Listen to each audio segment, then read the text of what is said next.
마태복음 5장 1절에서부터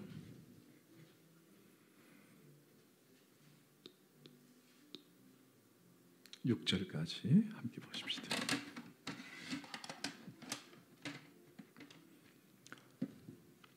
시작.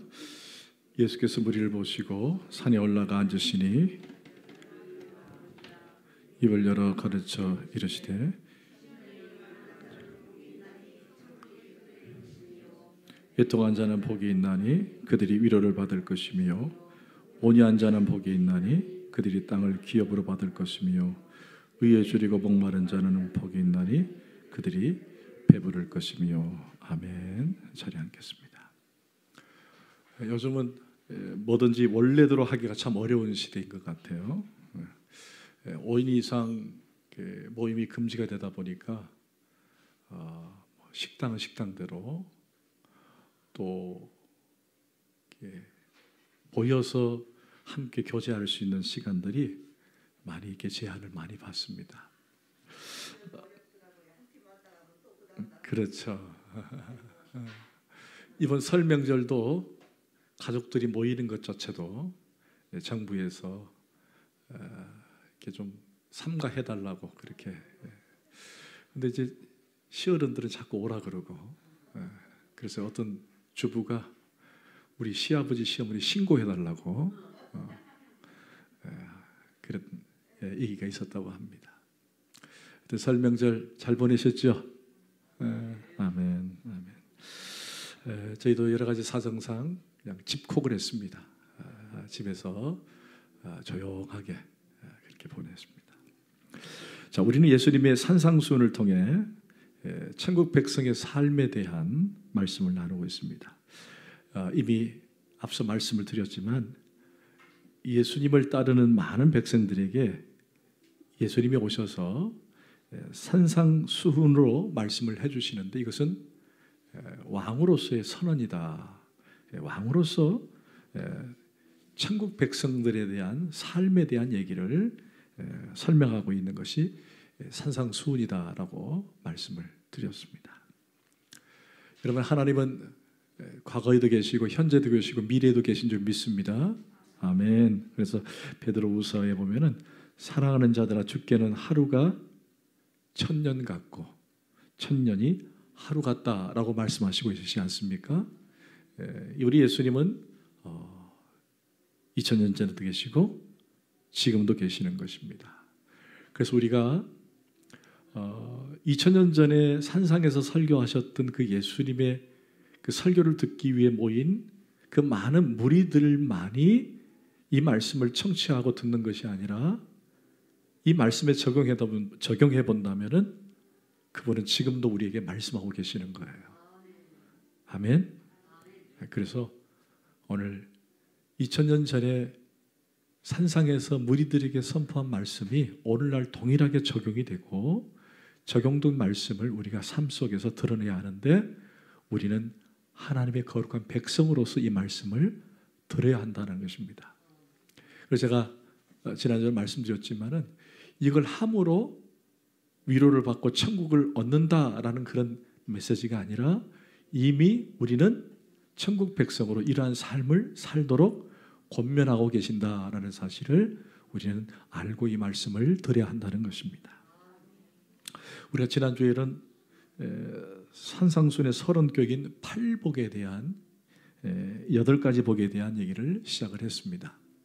이 복은 각각의 복을 의미하는 것이 아니라 서로 떨어져 있는 것이 아니라 한 인격체가, 즉 한 그리스도인이 8가지 삶으로 드러내는 것을 8복으로 설명을 해줬을 뿐이라는 거예요. 내가 심령이 가난하기 위해서 애쓰는 것이 아니라 이미 내 속에 심령이 가난할 수 있도록 하나님은 터전을 만들어 주셨고 그 다음에 우리는 애통하게 되어 있다는 거예요. 심령이 가난한 사람은 내가 주님 없이 살 수 없습니다 라고 고백하기 때문에 그 심령 속에 뭐가 있어요? 애통함이 있다는 겁니다. 애통함이. 이것은 각각이 아니에요. 우리나라 건물에 보면 팔각정이 있죠. 팔각정. 팔각정은 각각의 건물이 아닙니다. 한 건물 안에 각이 8개가 있을 뿐이에요. 다만 다르게 봐서 8개가 보일 뿐이지 그것은 한 기둥 안에 있는 것입니다. 8가지 복이라 그래서 각각의 복을 말하는 것이 아니라 한 그리스도인의 인격 안에 8가지가 드러나야 한다는 것이 설명되어지고 있는 거예요. 그리고 가만히 보면요, 첫 번째부터 네 번째 복은 성도가 마음으로, 즉 내부적으로 가져야 할 성품이라고 한다면은 다섯 번째부터 여덟째 복은 성도가 행동으로 외부적으로 드러내야 할 성품을 설명을 하고 있습니다.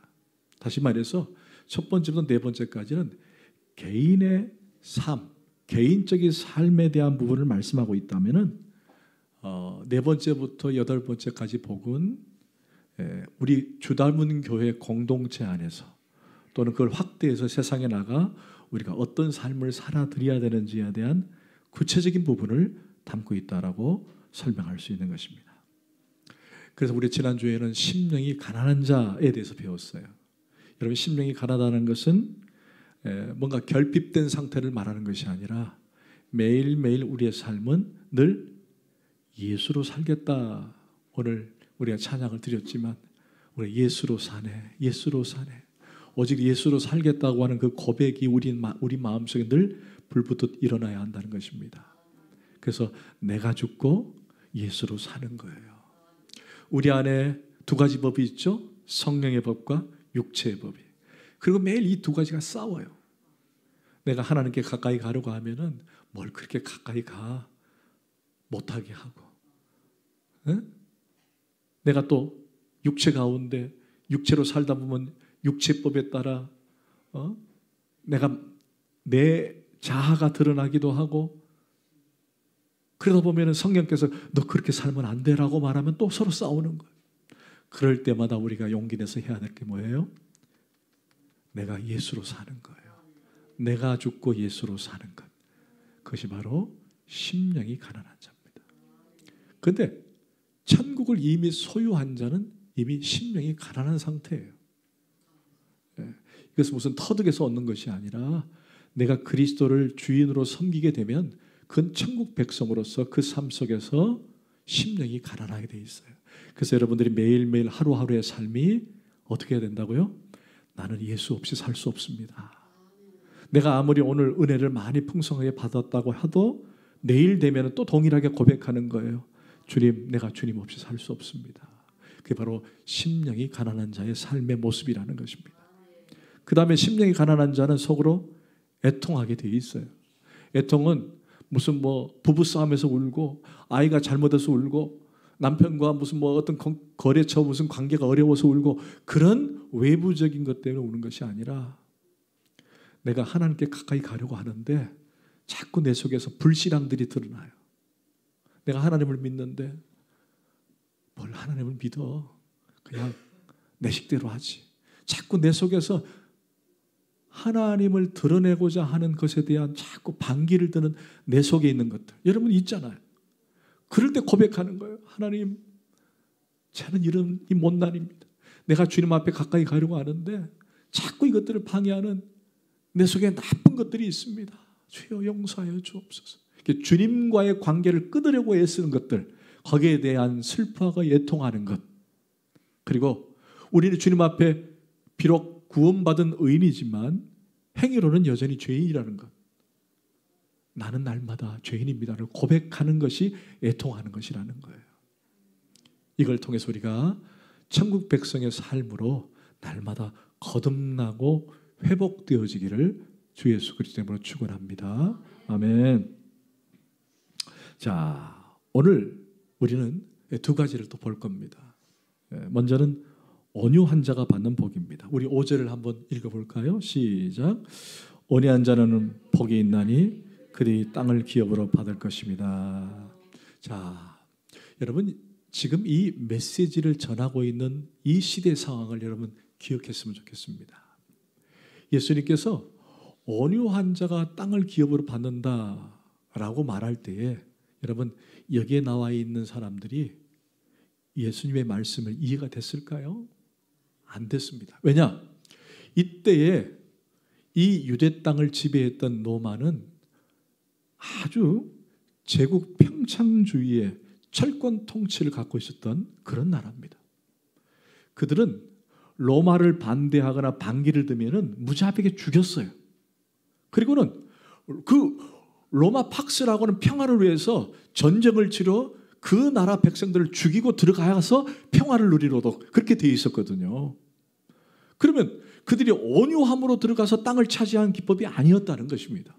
오히려는 폭력을 사용했고 무력을 사용했고 전쟁을 사용해서 땅을 정복해서 땅을 넓혀갔던 시대에 예수님께서 오늘 온유한 자가 땅을 차지할 것이다. 여러분, 이게 말이 되지가 않는 거예요. 이것을 듣고 있던 백성들은 아마 매우 놀랐을 거예요. 생각을 해보세요. 여러분, 그렇지 않습니까? 지금 우리가 사는 시대도 마찬가지잖아요. 어떤 사람이 땅을 차지합니까? 여러분, 우리가 이 세상의 논리는 약육강식이에요. 약육강식. 그 다음에 적자 생존이에요. 힘 있는 자, 능력 있는 자가 살아남고 땅을 차지하는 시대 아닙니까? 그런데 어떻게 온유한 자가 땅을 차지할 수 있다. 이건 조금 이해가 안 되는 부분이 아닐 수 없다는 것입니다. 세상 이치는 똑똑하고 잘났고 힘있고 능력 있는 사람이 땅을 지배하는데, 지난번에 오래전에 제가 부산에 목회자 모임이 있어서 갔어요. 가다가 가는 길에 이제 우연찮게 지하철을 탈 기회가 있어가지고 지하철을 탔습니다. 근데 우리 목사님들 모시고 지하철을 타니까 재미난 풍경들이 많이 있어요. 근데 저쪽에 보니까 어떤 분들이 막 싸우는 거예요. 싸운다기보다도 부산 사람들은 목소리가 크지요. 싸우게 느껴지는 거예요. 막 싸우는데 막 다투는 것처럼 보이는 거예요. 그러니까 가만히 들어보니까 이기 니끼가 이러는 거예요. 그러니까 옆에 있는 목사님이 저분들 왜 싸우냐고. 근데 가만히 들어보니까 일본 사람 같대. 이기 니끼가. 예. 근데 무슨 싸움이에요? 자리를 놓고 자리를 싸우고 있는 거예요. 누가? 부산 사람이. 이 자리가 당신 거요. 이 자리가 당신 거요. 이기 니끼가. 이거였던 거예요. 이기 니끼가. 봐라, 부산 사람 아이가. 막 서로 이제 그렇게 얘기하는 거예요. 여러분, 목소리 큰 사람이 땅을 차지하고 목소리 큰 사람이 이기는 것 같은 것이 세상의 이치라는 것입니다. 그런데 오늘 예수님은 뭐라고 말씀하셨어요? 온유한 자가 땅을 차지할 것이다. 매우 역설적이지 않습니까? 그렇다면 온유라는 말이 뭘까? 여러분, 사실 온유하면 떠오르는 게 뭐예요? 온유하면 옆에 분들 전부 다 온유하게 보이죠? 참 온유하게 생겼잖아요. 온유하면은 말도 조곤조곤하게 하고 늘 상냥하고 늘 마음이 따뜻하고, 그래서 어떤 일이 벌어지면은 그냥 양보하고 착하고, 이렇게 아마 이런 분들을 우리가 온유라고 생각할 것입니다.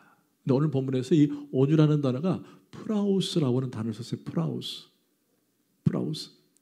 이 프라우스라는 말은 어떤 인격이 통제되어 드러나는 성품을 얘기하는 거예요. 어떤 인격이 통제되어 드러나는 성품을 얘기하는 거예요. 예를 들면은 유대인들은 아이가 막 열이 막 나잖아요. 아이가 열이 나면은 그때 당시 해열제를 먹입니다. 그 해열제를 먹이면 아이가 열이 떨어지는 거예요. 그때 유대인 어머니들이 뭐라고 얘기하느냐? 오, 프라우스.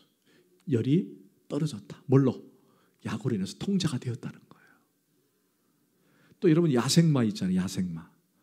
어디로 뛸지 모르는 이 말이 조련사에 의해서 통제가 될 때에 조련사가 오, 프라우스라고 얘기했다는 겁니다.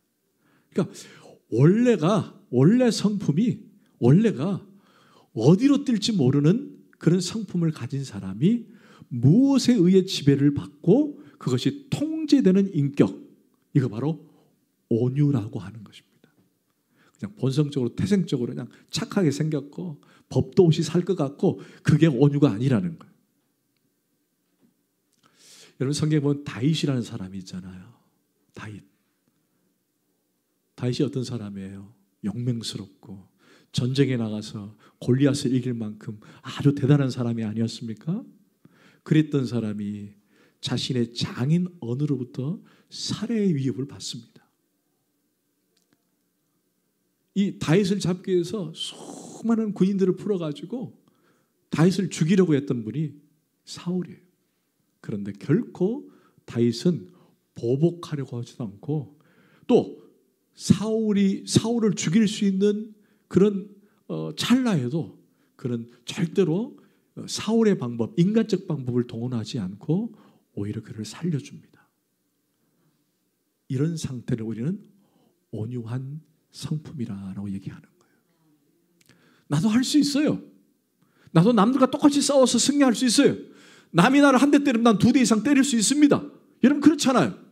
그런데 이게 내 힘으로 되는 것이 아니라 무언가에 의해서 통제를 받아 그 인격이 그렇게 행동하지 않는 상태, 그것이 바로 온유라고 하는 것입니다. 뭐 세상으로 살아갈 때 무슨 뭐 수련을 하고 무슨 뭐 돌을 닦고 그래서 한 것이 아니라 오늘 성경에서의 프라우스라는 말은 바로 성령의 도움으로 내가 통제되는 상태, 그것이 바로 온유함이다. 온유함이다. 여러분 온유함의 동의어가 겸손이라는 단어예요. 겸손. 그리고 앞서 제가 설명드린 것처럼 가난함, 이 동의어입니다. 그래서 심령이 가난한 사람은 애통해하고 자연스럽게 온유함이 드러나는 거예요. 여러분 심령이 가난한다는 것은 제가 설명드린 것처럼 누구의 통제를 받는 거예요? 성령의 통제를 받는 거예요. 성령의 통제를 받다 보면 우리의 성품과 우리 인격이 통제를 받기 때문에 마음대로 행동하지 않고 마음대로 말하지 않는 거예요. 그게 바로 온유함이라는 것입니다. 여러분 그래서 온유한 자는 그냥 살지 않아요. 온유한 자는 성령의 통제를 받기 때문에, 성령의 충만함을 받기 때문에 조급해하지도 않고 멀리 바라보는 사람이에요. 지금 여러분 현실 속에서 드러나는 모든 아픔과 또 원망과 불평과 이것들을 그대로 받아들이지 않아요. 여러분 자식 때문에 힘들고 자녀 때문에 힘들고 또 병마 때문에 힘들고 원망하지 않는 거예요. 불평하지 않는 거예요. 멀리 바라보고 하나님께서 나를 함께 하시고 나를 치료하시고 도우실 거라는 멀리 바라보고 그분의 위로와 그분의 은혜를 구하는 거예요. 그런 마음의 상태가 온유한 상태예요. 그래서 온유한 자는요 기다릴 줄 알아야 돼요. 기다릴 줄. 저도 참 기다릴 줄 모르는 사람이었어요. 제가 늘 고백하지만은 저도 참 성질이 급한 사람이었거든요. 참 급한 사람. 남이 말을 딱 시작하면요 그 말을 끊어서 말을 해야 할 정도로 매우 급했어요. 내가 주장하고 싶은 거 다 끝내고 난 다음에 당신 얘기해 그러면 무슨 얘기하면 또 그걸 끊어요. 매우 급했던 저입니다. 그런데 성령을 경험하고 성령의 충만함을 경험하니까 급한 성격이 변하더라고요. 내가 하고 싶은 얘기도 절제하게 되고 내가 하고자 하는 행동도 절제하게 되는 거예요. 이건 무슨 돌을 닦고 수련해서 되는 게 아니에요. 내가 하나님의 은혜 안에서 살고 내가 말씀 안에 살고 기도 안에 살고 예배 안에 살게 되면 성령께서 나를 주장하시고 주관하시니까 내 인격이 변화되고 성품이 변화되는 거예요. 그 상태를 온유한 자라고 표현을 하는 것입니다. 여러분 저는 우리 모든 자들이 온유한 자 되기를 주의 이름으로 축원합니다. 그렇게 하나님께서 도우실 거예요. 여러분 세상에 딱 두 가지 부류의 사람이 있다 그래요. 하나는 예수 믿는 사람, 하나는 예수 믿지 않는 사람. 사실 그럼 두 가지밖에 없어요. 회색지대도 없습니다. 어중간한 사람 없어요. 믿느냐 안 믿느냐 딱 두 부류밖에 없는 거예요. 그런데 여러분 안 믿는 사람들은 빼놓고 안 믿는 사람 빼놓고 믿는 사람은 또 두 부류로 또 나눠요. 두 부류로. 뭘까요? 하나는 하나님을 전적으로 신뢰하고 믿는 부류. 또 하나는 자신의 자아를 믿는 부류. 예수를 믿으면서도. 여러분 어디에 속하세요? 저와 여러분은 오직 하나님을 의지하고 신뢰하는 자 되기를 소원합니다. 아멘. 아멘. 우리가 온유한 자의 반대말은 어떻게 보면 교만일 수 있어요. 왜? 하나님을 의지하지 않기 때문에. 교만일 수 있어요. 우리가 살아가면서 잘 풀리지 않고 어떤 어려움이 있고 괴로움을 당할수록 더욱더 하나님을 의지하고 그분의 통제를 받아 우리가 기다릴 줄 알고 또 우리 인격과 우리 언어와 성품이 변화되어 그분의 통제를 받을 때에 오늘 우리에게 기쁨이 있는 거예요. 아멘. 그렇다면 온유한 자가 뭘 받습니까? 땅을 기업으로 얻는다. 어떤 철학자가 자신이 죽을 때에 제자들을 불러놓고 입을 쫙 벌리고 난 다음에 제자들아 내 입에 뭐가 보이냐라고 물었어요. 제자들이 보니까 가만히 보니까 치아는 하나도 없고 혀만 있는 거예요. 스승님 치아는 하나도 안 보이고 혀만 보입니다. 그래 너희들이 잘 봤구나.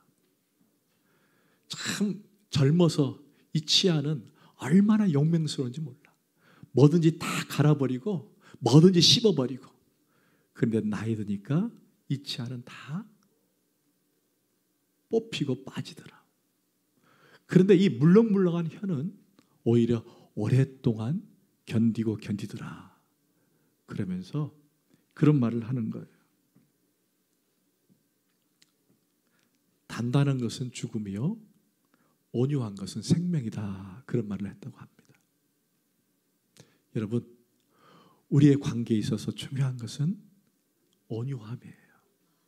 성도는 온유함으로 드러나야 한다는 것입니다.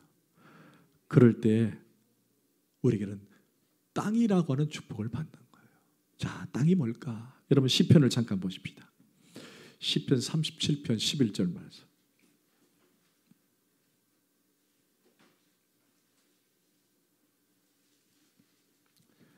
시편 37편 구약 제가 가지고 있는 성경책 구약 827쪽 11절 시작. 그러나 온유한 자들은 땅을 차지하며 풍성한 화평으로 즐거워요. 아멘. 예수님께서 이 본문을 인용하신 거예요. 이 본문을. 우리 예수님은 철저하게 말씀을 의지하신 분이라는 거예요. 여기도 보니까 땅을 차지하며 온유한 자들이 땅을 차지하며 풍성한 화평으로 즐거워할 것이다. 즐거워할 것이다. 여러분 요즘 기업들이 기술로 사는 것 같지만은 뭘로 삽니까? 브랜드 이미지 가치로 삽니다. 그렇지 않아요? 만약에 그 기업이 이미지가 깨지면요 그 상품도 잘 사지를 않아요. 아무리 좋은 상품이라고 할지라도. 그만큼 이미지가 얼마나 중요한지 몰라요. 이 온유함이라는 말은 그런 의미로 해석될 수 있어요. 이미지로 성도의 이미지, 온유함. 그런 자가 땅을 차지한다는 것입니다. 즉 기쁨과 즐거움과 평안과 위로를 얻게 된다는 것입니다. 그렇다면 이 온유는 어떻게 올까요? 연습으로 올까요? 훈련으로 올까요? 앞서서 설명드린 것지만 네, 이것은 전적인 하나님의 선물입니다. 여러분이 예수 안에 딱 달라붙어 있으면은 예수로 살고 예수로 죽고 오직 예수 안에 살면 주시는 하나님의 선물이 바로 이 온유입니다. 왜냐? 여러분 갈라디아서 보면은 성경에 9가지 열매가 있어요. 그 중에 뭐가 있습니까? 온유가 나옵니다. 성령이 9가지 열매.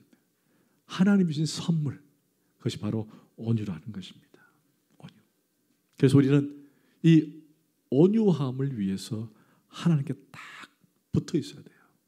그래야만이 우리의 마음에 온유함이 드러나게 되는 겁니다.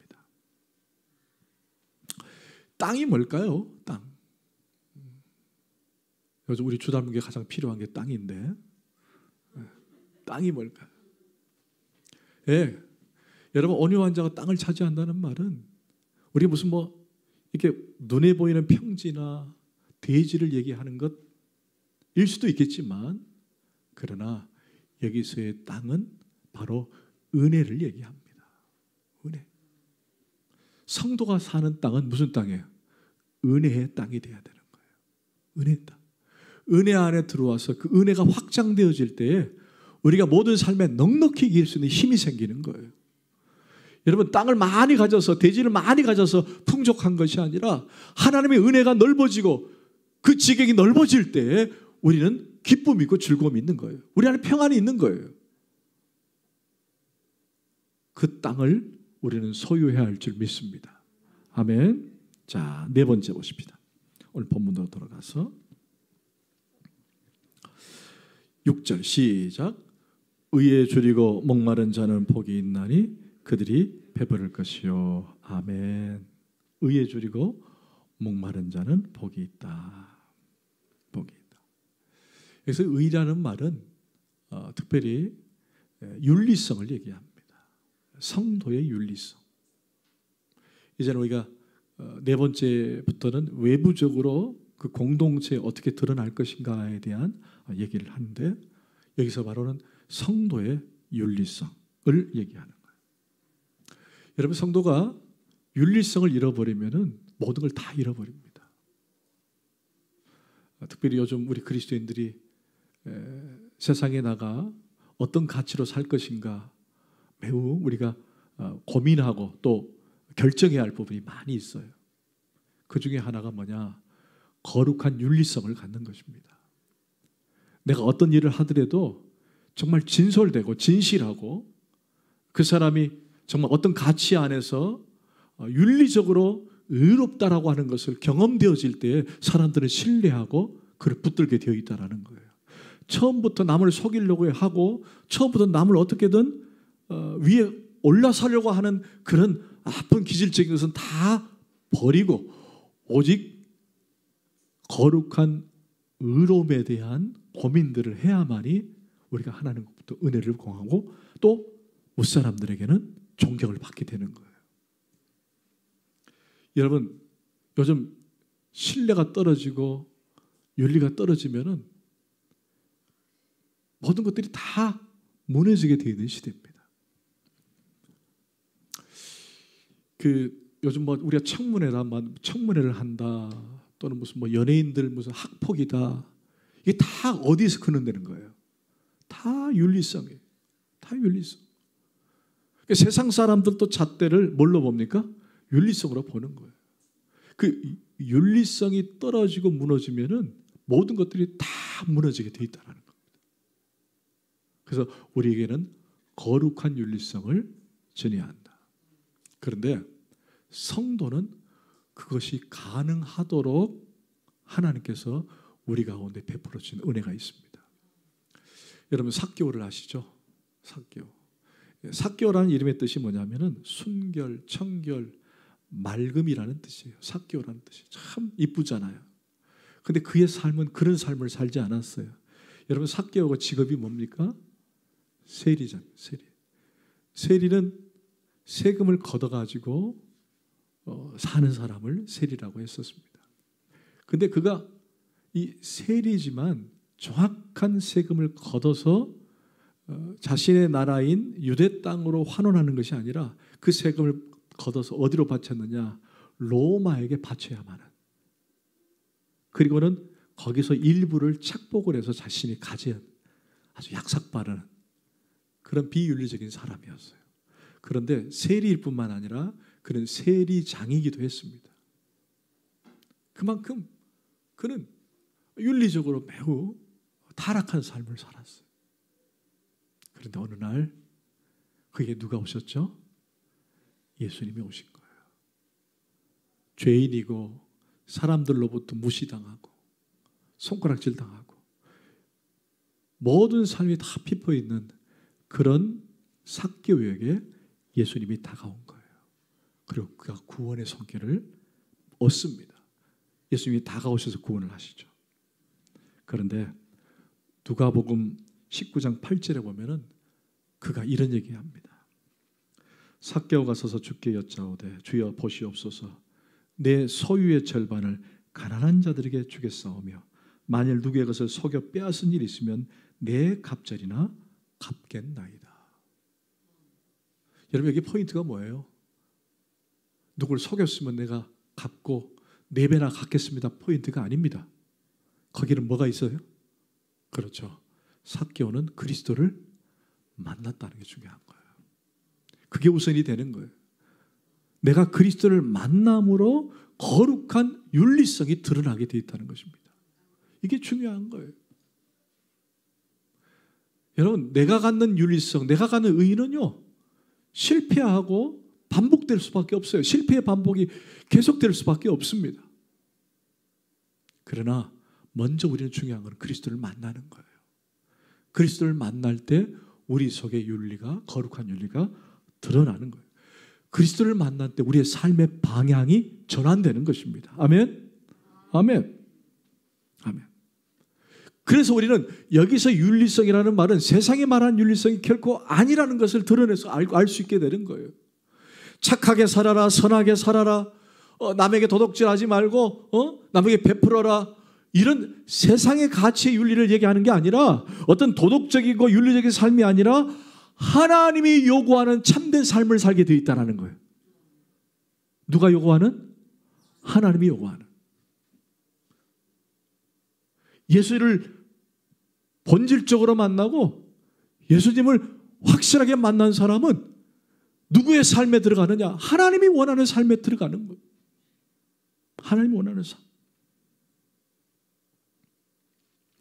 여러분 누가복음 18장에 보면은 바리새인과 세리의 기도가 나와요. 바리새인들은 자기 자신의 의를 내세웁니다. 나는 토색하거나 불의를 행하거나 간음하지 않았습니다. 자기의 의를 막 드러내죠. 그러나 세리는 감히 얼굴을 들지 못하고 가슴을 치며 회개합니다. 그래서 그는 이렇게 얘기해요. 세리는 멀리 서서 감히 눈을 들어 하늘을 쳐다보지 못하고 다만 가슴을 치며 이르되 하나님이여 불쌍히 여기소서 나는 죄인으로소이다. 여러분 하나님 보시기에 누가 의롭습니까?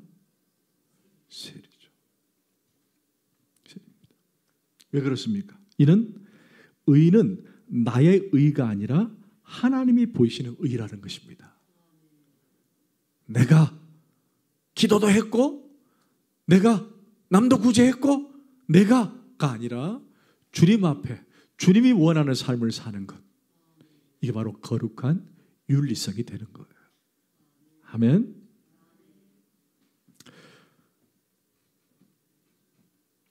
그런데 오늘 본문에 보니까 다시 한번 보십시다. 오늘 6절에 보니까 의에 줄이고 목마른 자는 복이 있나니,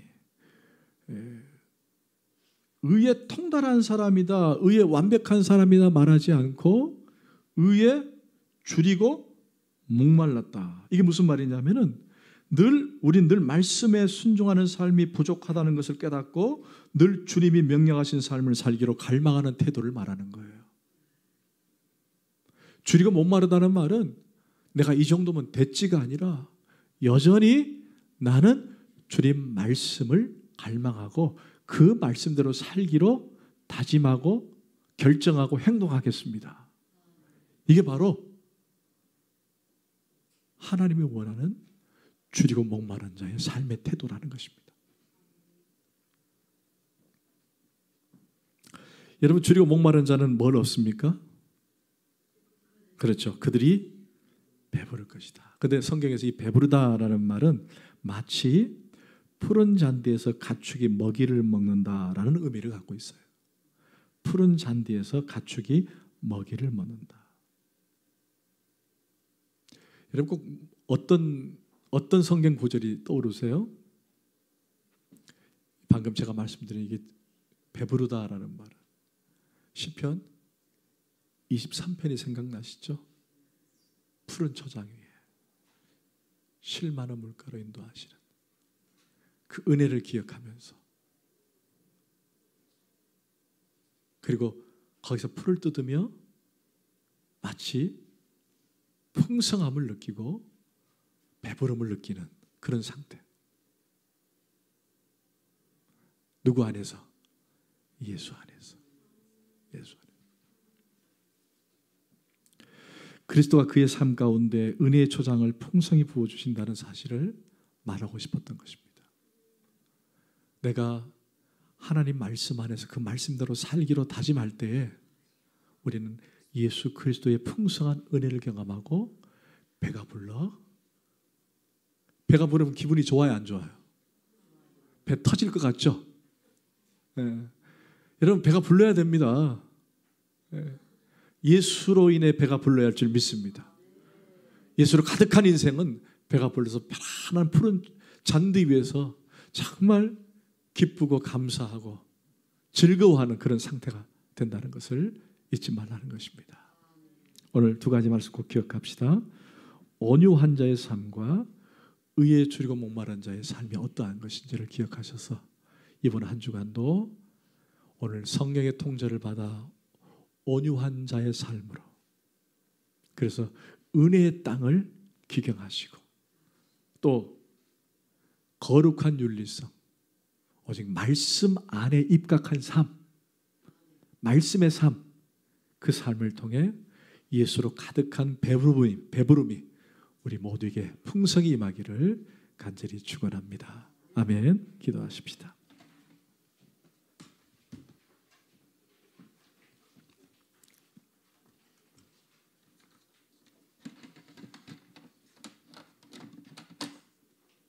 하나님, 오늘 산상수훈 8복, 특별히 온유한 자와 의에 줄이고 목마른 자에 대해서 말씀을 나눴습니다. 우리가 거룩한 백성으로서의 삶을 살 때에 주님이 원하시는 삶을 어떤 것인가를 다시 한번 배우고 도전받게 해주시니 감사합니다. 이 말씀 의지해서 우리가 한 주간 살 때에 이 말씀으로 승리하는 우리 모두 되게 하여 주옵소서. 감사와 영광을 돌렸고 예수 그리스도 이름으로 간절히 기도하옵나이다. 아멘.